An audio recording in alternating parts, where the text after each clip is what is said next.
also to the ranking member, and thank you, Administrator, for being here today.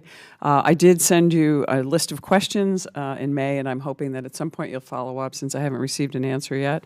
I know you're getting time and getting yourself organized in the position, but we really have pressing questions that we need asked.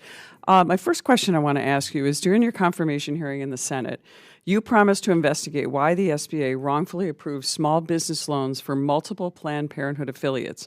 However, since the SBA has proceeded to confirm an additional 6 loans for Planned Parenthood affiliates, including $10 million for Planned Parenthood of Greater New York.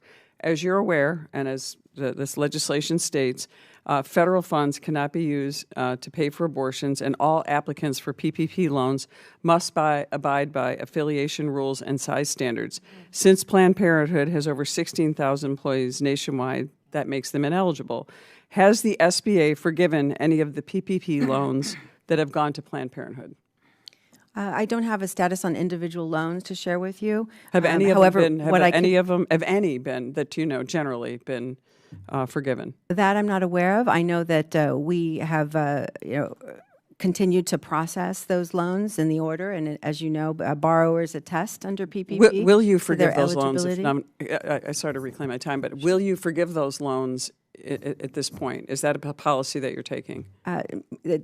Fortunately, it's not up to me to determine individual loans. There's a process in place. But will you, as the administrator, have the ultimate say? Will you actually not allow those loans or not allow the forgiveness, and will you ask them to pay the money back? They will be processed according to the rules that were administered by the SBA that have been made public and that have been shared with our lenders. And so what you're saying is that based on the rules and based on the rules of the legislation, that you will be denying those that forgiveness, and you will also be requiring them to pay back based on a rules-based.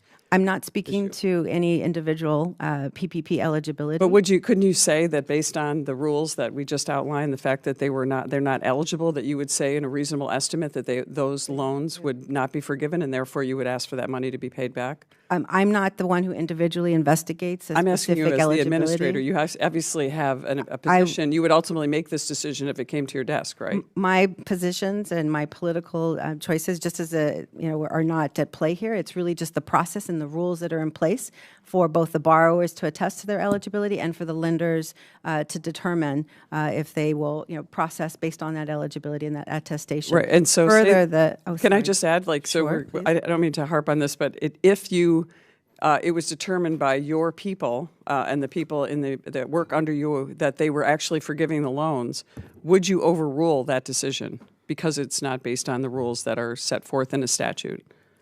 I would not overrule the processing that's in place that is abiding by the rules. So the process does abide by the rules and determines eligibility. Again, borrower attests to the eligibility. The bankers are then processing those PPP loans. Do you know the rules that say that they're not eligible? Is that something you're aware of? I know our affiliation rules broadly, but I have not investigated any particular loans of the 11 million loans that we've processed at the SBA.